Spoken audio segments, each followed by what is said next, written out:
Fast bowler Shaheen Shah Afridi के घर पहले बेटे की वलादत हो गई है। साबिक कप्तान शाहिद खान अफरीदी नाना बन गए हैं। फास्ट बॉलर शहीन शाह अफरीदी के यहाँ बेटे की पैदाइश के बाद उनके क्रिकेट के साथियों ने उन्हें मुबारकबाद देना शुरू कर दी है। ये बताते चलें कि कौमी क्रिकेट टीम के फास्ट बॉलर शहीन शाह अफरीदी की शादी साबिक खिलाड़ी शाहिद अफरीदी की बेटी इंशा अफरीदी से हुई थी।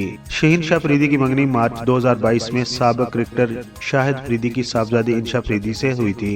दोनों की मंगनी के बाद ही शाहिद अफरीदी और शहीन अफरीदी के खानदान ने रिश्ता तय होने की तस्दीक भी कर दी थी। जुलाई 2022 में शहीन अफरीदी ने जल्द शादी का अंदिया भी दिया था।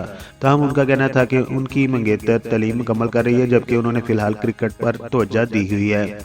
दिसंबर के आखिर में दोनों खानदानों के ज़राए ने इस बात की तस्दीक की थी कि शहीन और इंशा अफरीदी का निकाह फरवरी 2023 में होगा और फिर 3 फरवरी 2023 को शहीन अफरीदी और इंशा अफरीदी का निकाह कराची में हुआ था और फिर उनकी रुखसती सितंबर 2023 में की गई थी। शहीन अफरीदी और इंशा अफरीदी के पहले बेटे की विलादत पर पीके मेगा वीडियोस के सब्सक्राइबर क्या कहते हैं, अपने ख्यालात का इज़हार कमेंट्स बॉक्स में जरूर कीजिए।